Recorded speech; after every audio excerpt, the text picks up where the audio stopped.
In 1993, 12 children walked into St. Mary's Chapel for choir practice. Only silence walked out. But the silence wasn't empty. It was waiting. And 30 years later, when restoration workers found a hidden room beneath the chapel floor, they discovered something that made them question everything they thought they knew about that November night. Before we begin this story, subscribe to Echoes of Mystery for more untold cases that blur the line between the impossible and the inevitable. Because some mysteries don't just disappear, they echo through time, waiting for someone to listen. November 3, 1993. Millbrook, Connecticut. The late afternoon sun slanted through the stained glass windows of St. Mary's Chapel, casting fragments of colored light across the worn wooden pews. Sister Catherine Martinez checked her watch for the third time in 5 minutes. 4:17 p.m. The children would arrive soon for their weekly choir practice. St. Mary's was small, intimate, built in 1887 when Millbrook was nothing more than a farming community. Now, over a century later, the town had grown around the chapel, but St. Mary's remained unchanged, a pocket of stillness in an increasingly busy world. The first child arrived at 4:22. Emma Richardson, age 10, pushed through the heavy oak doors with her characteristic enthusiasm, her red hair catching the dying light. Behind her came Marcus Chen, 11, quiet and serious. Then the others, Sarah Williams, the Brennan twins Katie and Kelly, David Park, Lucy Morrison, Alex Rodriguez, Megan O'Connor, Timothy Walsh, Grace Hendricks, and Jacob Matthews. 12 children. 12 voices. 12 futures that would end in 4 minutes and 37 seconds. Sister Catherine smiled as the children took their places in the choir stalls. She had taught each of them, watched them grow from hesitant 5-year-olds to confident young singers who could harmonize by ear. "Settle down, everyone," she called, moving to the piano bench. "We have a lot to work on today." She positioned her hands over the keys and began the opening notes of Amazing Grace. The melody filled the chapel, and one by one the children joined in. Their voices rose together, weaving through the air like colored threads. Amazing Grace, how sweet the sound, that saved a wretch like me. 4:31 p.m. That's when she noticed the tape recorder sitting on the wooden table beside the altar, its red recording light blinking steadily. She hadn't turned on any recording equipment. The children continued singing, their voices reaching the crescendo of the third verse. "I once was lost, but now I'm found, was blind, but now I see." 4:32 p.m. The singing stopped. Not gradually, but instantly, as if someone had thrown a switch. Sister Catherine's hands remained poised over the piano keys, but the children's voices had simply vanished. She looked up, expecting to see 12 young faces. Instead, she saw empty choir stalls. The wooden benches that had been filled with children just seconds before now held nothing but shadows. The hymnals lay open exactly where the children had placed them. Emma's blue sweater was draped over the back of her chair as if she'd simply stepped away. But the children were gone. Sister Catherine stood slowly, her legs unsteady. "Children? Where are you?" Silence. She moved between the choir stalls, touching each vacant seat. The hymnals were still warm. A piece of grape gum that Katie Brennan had been chewing still clung to the underside of her seat. "This isn't possible," Sister Catherine whispered. The heavy oak doors were still closed, she would have heard them open. There were no other exits except for the small sacristy behind the altar, which led only to Father Morrison's office. Father Morrison looked up from his desk as she burst through the door. "Catherine? What's wrong? The children. They're gone." "Gone? What do you mean?" "They were singing, and then. They weren't. They just disappeared." But they had. As Father Morrison and Sister Catherine searched the chapel again, one fact became undeniable. 12 children had entered St. Mary's Chapel at 4:22 p.m. At 4:32 p.m., they had vanished. The only evidence they had ever been there was the faint echo of their voices still hanging in the air, and the tape recorder, still running, its red light blinking in the growing darkness. Detective Lieutenant James Morrison arrived at St. Mary's Chapel as the first police cars pulled up. The call had come in as a missing persons report, 12 children, all missing from the same location at the same time. Morrison was 43, a 20-year veteran who had worked everything from domestic disputes to homicides. But this was different. Children didn't vanish from churches during choir practice. He found Sister Catherine in the front pew, her face pale. Father Morrison stood beside her. Both looked as if they'd seen something that challenged their faith. Tell me exactly what happened, Morrison said. Sister Catherine's voice was steady, but he could hear the tremor underneath. We were practicing. The children arrived at 4:22. We began with Amazing Grace. They were singing beautifully. And then they stopped. All at once. I looked up, and they were gone. Did you hear any doors opening? Any sounds of movement? Nothing. Just silence. The search took 2 hours. St. Mary's was not large: the chapel, Father Morrison's office, a small kitchen, storage room, and basement.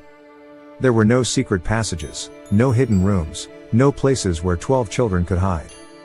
The tape recorder became crucial evidence. Morrison listened with growing unease. The children's voices were clear right up until they stopped. There was no sound of movement, no indication anything unusual was happening. But there was something else. After the voices stopped, there was a sound so faint it was almost lost: adult footsteps moving through the chapel. Yet Sister Catherine and Father Morrison swore they had been alone. The parents began arriving at 7:30 p.m. Emma's mother clutched her husband's arm. The Kins, the Williams family, the Brennans, all asking the same question: where are our children? Morrison had no answer. Search teams combed the surrounding neighborhood with flashlights. Police interviewed every resident within 6 blocks. Had anyone seen the children? Had anyone noticed unusual vehicles? Had anyone heard anything strange around 4:30 p.m.? The answers were all the same: no. No. No. At midnight, Morrison expanded the search to the surrounding woods. But the November night was cold and dark, and the chances of finding 12 children seemed impossibly small. The tape recorder died at 2:17 a.m. When technicians rewound it, they found something chilling. At exactly 4:32 and 15 seconds p.m., the children's voices stopped mid-word. Then 43 seconds of silence. But at 4:33 and 2 seconds p.m., there was another sound: singing. Very faint, almost lost in background noise, but unmistakable. Children's voices, still singing Amazing Grace, but from somewhere else. Somewhere distant. As if they were singing from another room, or another world entirely. The voices faded after 8 seconds, leaving only Sister Catherine's increasingly frantic calls. Morrison listened to those 8 seconds over and over. The voices were definitely the missing children. Forensic audio specialists confirmed the vocal patterns matched previous recordings. But where were they singing from? As dawn broke over Millbrook on November 4, 1993, 12 children remained missing. The case that would become known as the St. Mary's Vanishing had officially begun. Dr. Eleanor Westfield stepped out of her rental car 10 days later and stared at St. Mary's Chapel. She had driven up from New York City at Agent Vance's request, leaving behind her office at Columbia University and her research into acoustic anomalies in historical buildings. Dr. Westfield was what academic circles called an unconventional professor. Her official title was Associate Professor of Applied Physics, but her real expertise lay in the intersection between science and the inexplicable. She investigated voices from empty rooms, studied buildings where sound behaved impossibly, and published papers that most colleagues dismissed as wishful thinking. She was 52, with silver hair and eyes that missed nothing. Her students knew her as someone who demanded rigorous scientific method but wasn't afraid to explore questions other professors avoided. Detective Morrison met her at the chapel entrance. "Dr. Westfield? I'm Lieutenant Morrison. Thank you for coming. Agent Vance tells me you have an acoustic mystery." Morrison led her into the chapel. Dr. Westfield immediately began cataloging the space. 30-foot ceilings with exposed wooden beams. Stone walls that would create natural reverberation. The layout was typical of late 19th century ecclesiastical architecture, designed to carry voices to every corner. "The children were sitting here," Morrison said, indicating the choir stalls. "Play me the tape," she said. Morrison had brought a portable cassette player. The children's voices filled the chapel, just as they had days ago. The harmony was beautiful, each voice distinct but part of a larger whole. Then came the moment of silence, followed by the faint distant singing. "Play that last part again." Morrison rewound the tape. Dr. Westfield listened intently, head tilted in concentration. "The vocal patterns are consistent with the children who were singing moments before, but the acoustic signature is completely different," she said. "They're singing in a different space. The echo patterns, the reverberation time, it's all wrong for this chapel." "So they really did disappear? The voices on this tape were not recorded in this room." But that doesn't necessarily mean supernatural disappearance. There could be other explanations. She spent the next hour examining every inch of the chapel, looking for hidden passages or acoustic tricks. She found nothing conventional architecture couldn't explain. Tell me about the building's history. Morrison consulted his notes. Built in 1887.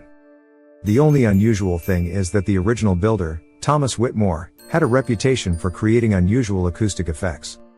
He built several buildings where people reported hearing voices from empty rooms. He called it architectural resonance. Dr. Westfield's interest sharpened. Is there documentation of his techniques? Most papers were lost in a fire in 1924. But there might be architectural drawings in the town archives. Dr. Westfield spent the afternoon at the Millbrook Historical Society. What she found made her hands tremble. Thomas Whitmore hadn't just been a builder, he had been an innovator obsessed with the idea that architecture could transcend physical limitations. His buildings incorporated acoustic chambers and sound focusing elements decades ahead of their time. And according to his notes, St. Mary's Chapel contained his most ambitious experiment, a temporal acoustic chamber designed to capture and preserve sound across time. The blueprints showed a hidden space beneath the chapel floor. The chamber was lined with materials that Whitmore claimed could hold sound in suspension until proper harmonic conditions allowed for its release. She called Morrison immediately. I need to examine the area beneath the chapel. There's a hidden chamber that might explain everything. Morrison arrived 20 minutes later with officers and excavation tools. According to Whitmore's blueprints, the entrance was concealed beneath a removable stone near the altar. It took 40 minutes to locate the hidden mechanism. When Morrison triggered the release, a section of the chapel floor swung open, revealing narrow stairs descending into darkness. Dr. Westfield descended first. The chamber below was circular, lined with unusual metallic material that seemed to absorb and reflect light strangely. Along the walls were 12 wooden chairs, each facing the center. On each chair sat sheet music, the same arrangements the children had been practicing. In the center, on a stone pedestal, was a device Dr. Westfield recognized from Whitmore's notes, a harmonic resonator, designed to capture and manipulate sound waves in ways conventional science said were impossible. Do you think the children are down here? Morrison whispered. Dr. Westfield examined the chamber carefully, but there was no sign anyone had been here for decades. The dust lay undisturbed except for their footprints. No. But I think this chamber might hold the key to understanding what happened to them. The harmonic resonator was beautiful, constructed from unidentifiable metals with crystals embedded in precise geometric patterns. Whitmore's notes described it as a machine that could bend the fabric of sound itself, allowing voices to travel not just through space, but through time. We need specialized equipment, she told Morrison. If this device is still functional, it might hold the answers we're looking for. As they climbed back up, Dr. Westfield's mind raced. The 8 seconds of distant singing might not have been recorded in real time. They might have been echoes from the past, preserved in Whitmore's impossible machine and released when the children began singing above. But if that were true, it raised a more disturbing question. Where were the children now? And how could 12 young voices have somehow slipped through the cracks of time itself? The specialized equipment arrived from Columbia University 5 days later. Dr. Westfield's research assistant, Michael Torres, set up spectrum analyzers, harmonic frequency detectors, and a temporal acoustic mapper Dr. Westfield had been developing. You really think this machine can manipulate time? Morrison asked as they carried equipment into the chamber. Not time itself, but the relationship between sound and time. This device might create echoes that span years or decades. Michael studied his instruments. There's definitely something unusual about the acoustic properties down here. The reverberation time is completely inconsistent with the size and materials. Dr. Westfield approached the harmonic resonator carefully. The crystals were arranged in familiar patterns, though she couldn't place them. The metal construction was flawless, with joints so seamless they appeared carved from a single piece. There's no obvious power source, she observed. No electrical connections, no mechanical components. Yet acoustic readings suggest it's actively influencing sound waves. Michael looked up. The frequency analysis is showing patterns that shouldn't be possible. It's like the device is singing, very quietly, but constantly. Dr. Westfield studied the waveform. The patterns were too complex, too purposeful to be random. This machine was creating sound, though how it was powered remained a mystery. I want to try something. Can you isolate the frequency range that matches the children's voices from the tape recording? Already on it. The children were singing between 200 and 800 Hz, with harmonics extending to about 2000 Hz. Play back the recording of Amazing Grace, but filter it to just the children's frequency range. Michael made adjustments and hit play. The children's voices filled the chamber with an ethereal quality. The resonator immediately responded. The crystals began glowing with soft, pulsing light that matched the rhythm of the song. "It's working," Morrison breathed. Dr. Westfield watched the readings with growing excitement. The device was amplifying and modifying the recorded voices, creating harmonic patterns her instruments couldn't fully analyze. More importantly, it was creating what appeared to be a resonance field extending beyond the chamber's physical boundaries. The sound waves are being focused and redirected. It's like the device is creating an acoustic tunnel, connecting this chamber to somewhere else. As the recording reached the moment where the children's voices had stopped, something extraordinary happened. The resonator's glow intensified, and new voices joined the playback, not the recorded voices, but different ones. Older. More distant. "Are those the children?" Morrison asked. Dr. Westfield listened carefully. The voices were young, but the acoustic signature was wrong. "No. I think we're hearing other children. Children who may have disappeared years or decades ago." The implications hit them at once. If the harmonic resonator could capture and store voices across time, then the St. Mary's Choir disappearance might not be isolated. Other children might have vanished similarly, their voices preserved in Whitmore's impossible machine. Michael's instruments registered acoustic phenomena that violated several laws of physics. The temporal displacement readings are off the charts. We're hearing sounds from multiple time periods simultaneously. Dr. Westfield made a decision that would haunt her career. She stepped closer to the resonator and began singing Amazing Grace herself, matching the children's pitch and rhythm. The response was immediate and terrifying. The chamber filled with light as every crystal blazed with energy. The acoustic readings spiked beyond measurement. And through the crescendo of impossible harmonics, they heard something that made Morrison draw his weapon and Michael stumble backward. 12 young voices, singing in perfect harmony, but not from the recording. These voices were live, immediate, present. The missing children were singing along with Dr. Westfield from wherever they had disappeared to, their voices carried back through the acoustic tunnel the resonator had created. "Emma," Morrison shouted. "Can you hear me? Where are you?" But the singing continued as if his words couldn't reach across whatever impossible distance separated them. Dr. Westfield kept singing, tears streaming as she realized what she was experiencing. The children were alive. They were somewhere else, but alive and singing. Then, as suddenly as it began, the phenomenon stopped. The crystals dimmed. The readings returned to normal. The chamber fell silent except for 3 adults' ragged breathing. "Did we just make contact with the missing children?" Michael whispered. Dr. Westfield nodded, too overwhelmed to speak. They had found the children, not physically, but acoustically. The St. Mary's Choir was singing somewhere beyond conventional space and time, preserved in a realm between the notes of their final hymn. But finding them and bringing them home were different challenges. As Dr. Westfield studied the now silent resonator, she understood that Whitmore's invention was both miracle and trap. It could preserve voices across time, but might also hold them forever, echoing through dimensions human science was only beginning to comprehend.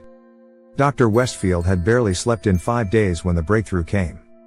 The key was in historical records buried in the Connecticut Historical Society archives. Thomas Whitmore hadn't just built St. Mary's Chapel, he had constructed 17 buildings across New England between 1885 and 1923, each incorporating experimental acoustic technologies. And children had disappeared from 11 of those buildings. The pattern was subtle, spread across decades and states, easily dismissed as unconnected incidents. A Sunday school class that vanished from a Vermont church in 1891. 3 siblings who disappeared from a Maine community center in 1903. Young carolers never seen again after entering a Massachusetts chapel in 1918. In every case, the children had been singing when they vanished. In every case, witnesses reported hearing faint voices echoing from empty buildings afterward. And in every case, the buildings were designed by Thomas Whitmore. Dr. Westfield created a timeline that made her hands tremble. Whitmore hadn't just been an innovative architect, he had conducted an experiment spanning nearly 40 years, using children's voices as the key component in his research into temporal acoustic displacement.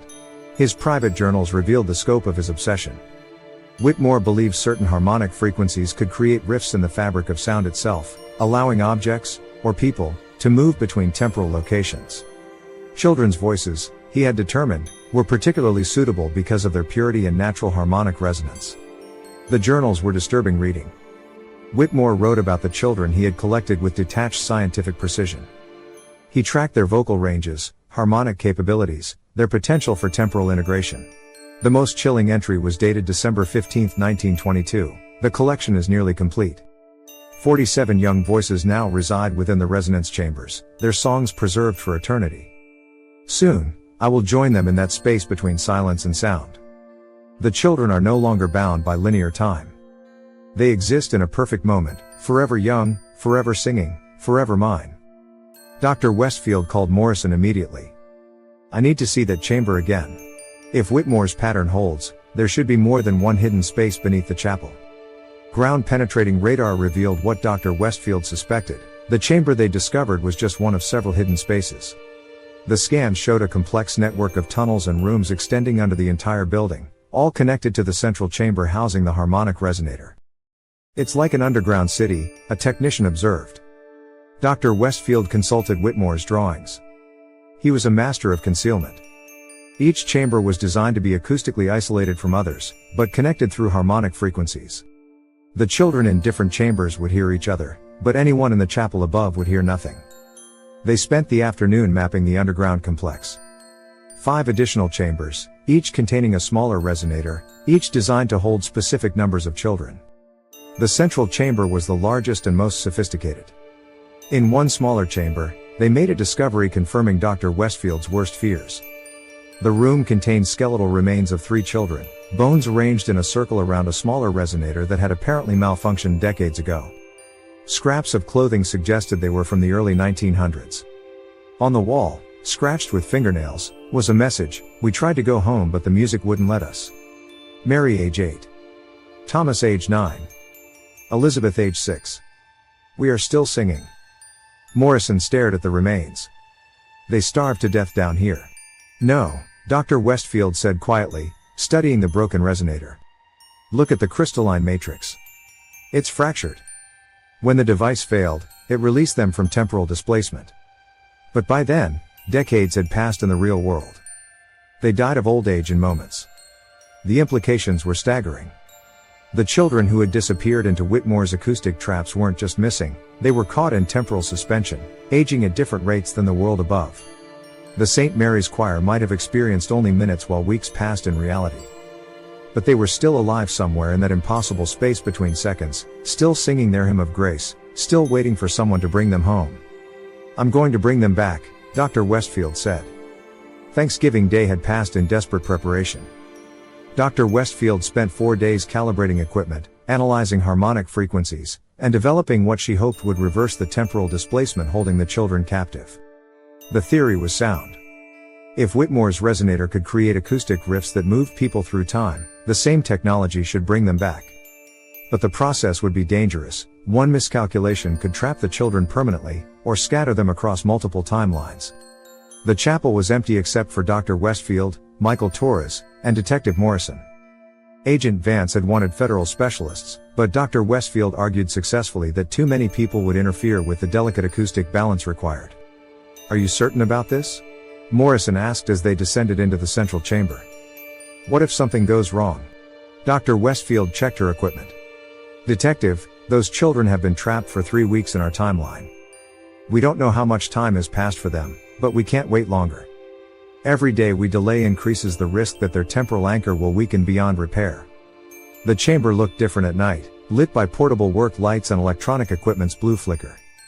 The harmonic resonator sat silent at the center, crystals dark and dormant. But Dr. Westfield's instruments detected the subtle acoustic field emanating from the device even when inactive. Michael had programmed a computer system to analyze and replicate the exact harmonic frequencies produced by the children's voices.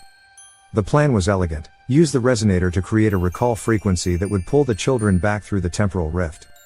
Initiating frequency analysis, Michael announced. Beginning with Emma Richardson's harmonic signature. The computer generated tones matching Emma's vocal patterns, feeding them into speakers positioned around the chamber. The resonator responded immediately, crystals beginning to glow with the same soft light they'd seen during earlier experiments. Now adding Marcus Chen's harmonic signature. One by one, they added each missing child's vocal patterns, building a complex harmonic structure that replicated the St. Mary's choir in perfect detail. The resonator blazed with light as each new voice was added, creating acoustic effects their instruments could barely measure. Temporal displacement readings are stabilizing, Dr. Westfield reported. The rift is opening.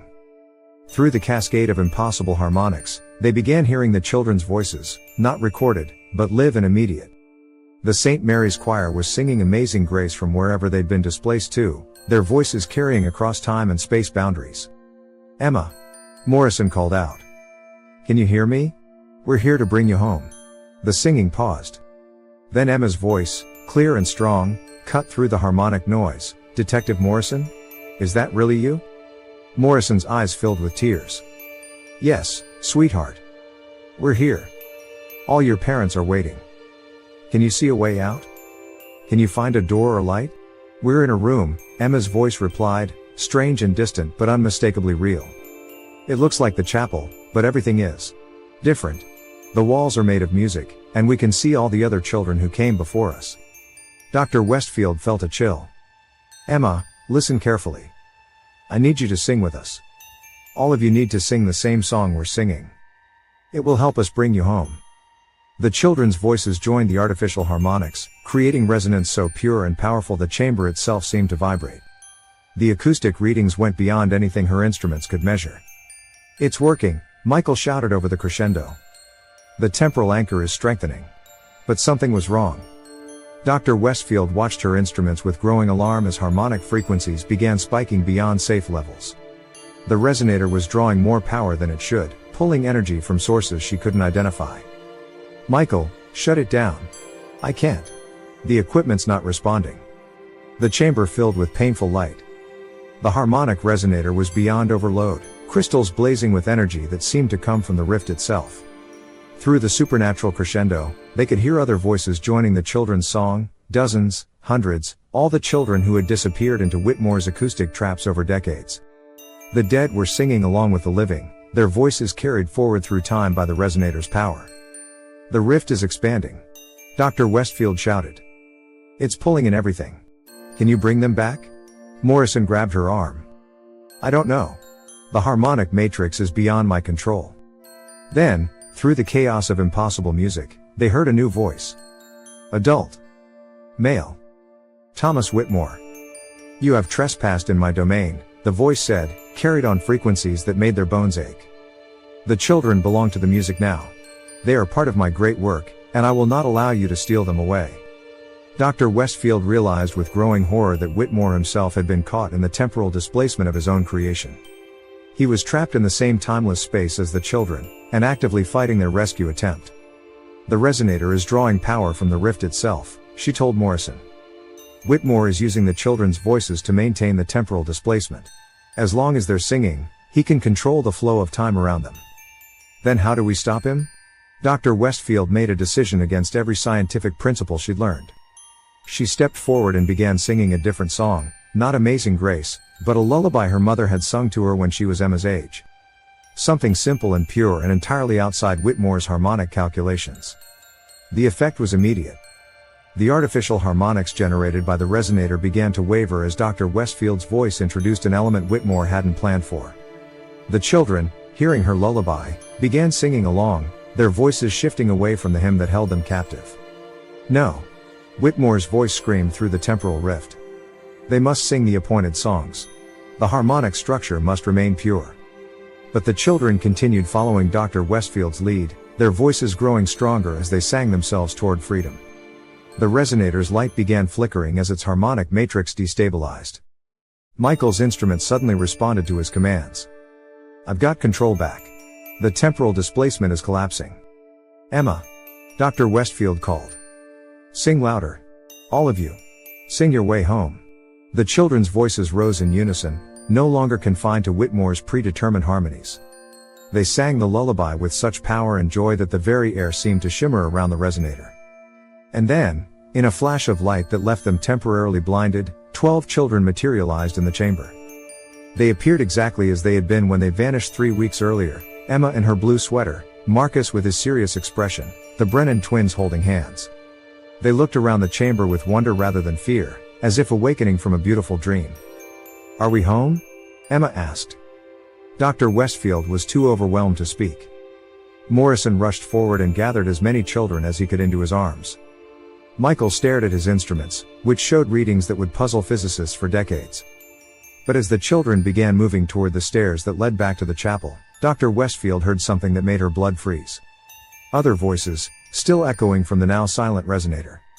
The voices of children who hadn't been strong enough to sing their way home, who remained trapped in Whitmore's timeless prison. 47 children had disappeared into the architect's acoustic traps over the years. 12 had been rescued. That left 35 young voices still lost in the space between silence and sound. Dr. Westfield looked at the darkened resonator and made a promise that would define the rest of her career: she would find a way to bring them all home. December 15, 1993. St. Mary's Chapel had been transformed into something resembling a medical facility. Doctors, psychologists, and federal investigators filled the pews, all trying to understand how 12 children could disappear for 3 weeks and return apparently unharmed. The children sat in the front row, still dressed in the same clothes they'd worn to choir practice on November 3rd. They looked exactly as they had before their disappearance: no weight loss, no signs of trauma, no physical evidence that they had experienced any passage of time. Dr. Sarah Hendricks, a pediatric psychologist from Yale, conducted gentle interviews with each child.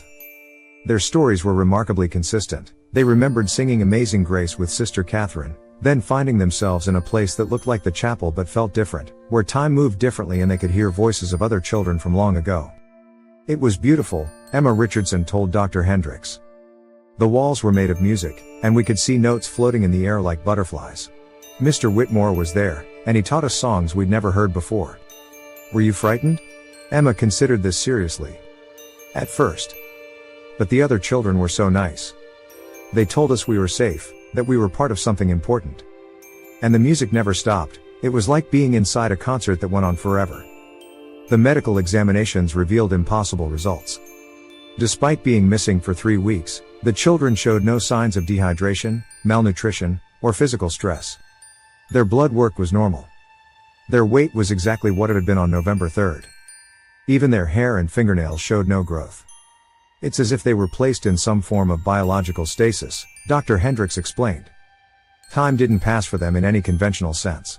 The implications were staggering. If the children's accounts were accurate, then dozens of missing children from across New England were alive but trapped in a temporal prison created by a 19th century architect's obsession. Over the following months, Dr. Westfield investigated 6 more of Thomas Whitmore's buildings. 3 revealed hidden acoustic chambers. The work was dangerous. Each rescue attempt risked the lives of anyone who tried to make contact. But gradually, more children were brought home. 3 from Vermont who had vanished in 1903. A group from Maine who had disappeared in 1918. Each rescue provided new information about how the temporal displacement worked, and how Whitmore's consciousness persisted across multiple acoustic chambers. Dr. Westfield established the Whitmore Children Research Foundation, dedicated to investigating acoustic anomalies and locating missing children trapped in similar circumstances. Her work attracted both serious scientists and paranormal enthusiasts, creating an unlikely alliance between academic research and popular mystery solving. By late 1994, 67 children had been rescued from temporal displacement, ranging from the original 3 who had vanished in 1891 to a group that had disappeared just months before the St. Mary's incident.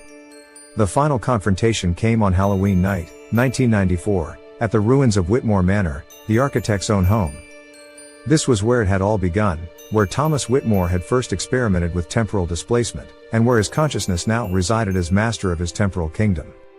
Dr. Westfield brought a team of 12 researchers and, crucially, Emma Richardson and Marcus Chen, 2 of the St. Mary's 12 who had volunteered to help guide other trapped children to freedom. The manor's basement contained the most powerful acoustic resonator of all, a cathedral of gleaming metal and precious stones that hummed with barely contained temporal energy. This was the central node of Whitmore's temporal web, and shutting it down would free all remaining trapped children at once. "Thomas Whitmore," Dr. Westfield called into the chamber. "We've come to end this. The children don't belong to you. They deserve to go home." The response came as modulation in the resonator's harmonic output. Whitmore's voice carried on frequencies that bypassed the ears and spoke directly to the brain. Dr. Westfield, you understand so little about what you are attempting to destroy. I have given them eternal life. They will never age, never die, never suffer the pain of loss or disappointment. They exist in perfect harmony, voices preserved forever in the greatest choir ever assembled. Emma stepped forward. But we want to go home, Mr. Whitmore. We want to see our families. Your families are dead, child. Dead or dying. The world above has forgotten you, moved on without you. Here, in my realm, you are remembered. You are cherished. You are needed. Dr. Westfield began setting up her equipment, sophisticated systems designed to analyze and disrupt the resonator's harmonic matrix. If her calculations were correct, she could create an acoustic feedback loop that would overload Whitmore's system and collapse all temporal displacements simultaneously. But Whitmore wasn't passive. As Dr. Westfield worked, the chamber began filling with voices, all the children he had collected over decades, singing in perfect unison. Their combined voices created a wall of sound so complex and beautiful that several team members stopped working just to listen. You see? Whitmore's voice wove through the chorus. They sing willingly. They are content. Why would you destroy such beauty? Marcus spoke up, his voice steady despite his fear, because they're scared to do anything else. You've made them afraid to stop singing, afraid to ask questions, afraid to remember their real families. The singing faltered slightly, and Dr. Westfield seized the moment. She activated her frequency generators, sending disruption patterns into the resonator's harmonic field. The crystalline structures began to vibrate discordantly, their perfect alignment wavering. You cannot unmake what has been made. Whitmore's voice rose to a scream. The children are part of the music now. To free them is to destroy them. But Dr. Westfield had studied his system for months. She understood that the children weren't transformed into music, they were suspended between moments, preserved in acoustic amber. The disruption wouldn't hurt them, it would simply allow time to resume its natural flow. The battle was conducted entirely in sound. Whitmore's choir sang with desperate intensity, trying to maintain the harmonic patterns that held his temporal kingdom together. Dr. Westfield's equipment generated counter-frequencies, creating chaos in the previously perfect acoustic matrix. Emma and Marcus added their voices to the disruption, singing lullabies and folk songs they remembered from before their displacement, music that had nothing to do with Whitmore's grand design. Other team members joined in, creating a cacophony of competing harmonies that the resonator couldn't process. The chamber filled with light as the crystalline structures overloaded. Dr. Westfield's instruments registered temporal displacement fields collapsing across the entire network. In buildings scattered across New England, other resonators were failing, their trapped children finally free to return to normal time. No. Whitmore's voice began to distort as his connection to the network weakened. The great work. The perfect preservation of innocence. You are destroying paradise. We're giving them a choice, Dr. Westfield shouted over the cascade of failing harmonics. Something you never did. The final collapse came with a sound like the universe taking a deep breath. The resonator's light died. The impossible chorus fell silent. And in the sudden quiet, they could hear crying, not the wails of the damned, but the sobs of children who had just realized they were free. 43 children materialized in the chamber, spanning nearly a century of missing persons cases. Some were dressed in clothes from the 1890s, others from decades more recent. All of them looked around with the wondering confusion of people waking from a long dream. Dr. Westfield moved among them, offering comfort and reassurance. These children would need years of support to adapt to a world that had changed beyond recognition. Some would discover their families were long dead. Others would face the challenge of existing in an era they couldn't understand. But they were free. They could choose their own songs now. As for Thomas Whitmore, his voice was never heard again. Whatever consciousness had sustained itself through acoustic manipulation for 70 years had finally been dispersed, scattered into silence.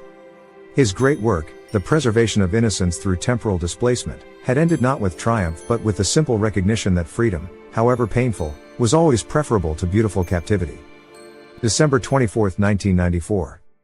Christmas Eve at St. Mary's Chapel felt different now. The building had been restored and reconsecrated, its hidden chambers sealed but remembered.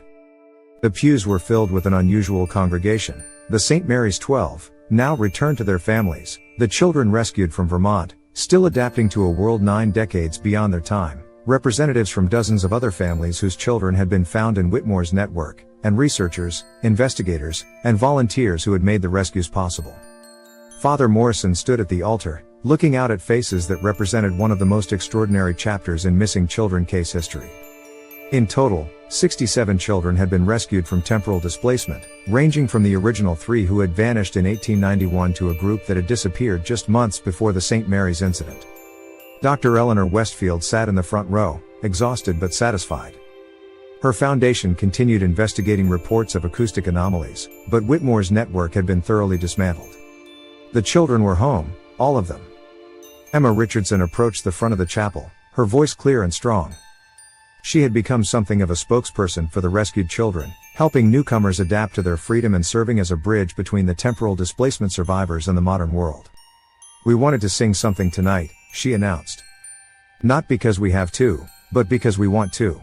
For everyone who never stopped looking for us, and for everyone who helped us find our way home." The rescued children gathered around the piano, their ages spanning from 1891 to 1993, their clothes a mixture of period costume and modern dress.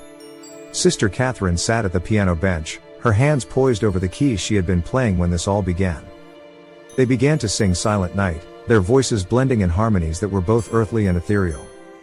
But this was different from the music that had sustained Whitmore's temporal kingdom. This was chosen music, freely given, performed not out of obligation but out of joy. Margaret Richardson watched her daughter with tears in her eyes. Emma was different now, older in ways that had nothing to do with physical age, marked by experiences that no child should have to endure. But she was home, and she was free, and she had helped save dozens of other children in the process. Dr. Westfield listened to the concert with mixed emotions. The rescued children would face years of challenges as they adapted to their new lives. Some would struggle with survivor's guilt.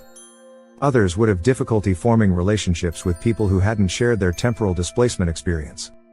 But they would face these challenges together, and they would face them as free individuals making their own choices. The Foundation continued to receive reports of acoustic anomalies and missing children cases, but most proved to be conventional disappearances with conventional explanations. Whitmore's network had been unique, the product of a brilliant but obsessed mind that had discovered how to trap sound and time itself. As the concert concluded and the congregation began to file out into the cold Christmas Eve air, Detective Morrison approached Dr. Westfield. "Any regrets?" he asked. Dr. Westfield considered the question. The rescue operations had cost millions of dollars and consumed 2 years of her life. The scientific papers she had published about temporal acoustic displacement had been met with skepticism and controversy. Some of her academic colleagues no longer spoke to her. But 67 children were home for Christmas who might otherwise have remained trapped forever. "None," she said simply. Outside the chapel, snow was beginning to fall. The rescued children and their families dispersed into the night, returning to homes and lives that had been forever changed by their experience. Some would struggle.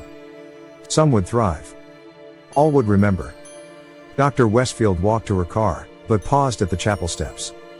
Through the stained glass windows, she could see Sister Catherine still sitting at the piano, playing softly to the empty pews. The nun had never fully recovered from the guilt of losing the children in the first place, even though their disappearance had ultimately led to the rescue of so many others. The music that drifted from the chapel was simple and peaceful, just piano melodies, with no voices to complicate the harmony. Sister Catherine had told Dr. Westfield that she would never again teach children to sing in groups. The risk, she felt, was too great. Dr. Westfield understood the sentiment, but she also knew that music, real music, chosen music, was one of humanity's greatest gifts. The tragedy wasn't that children sang together.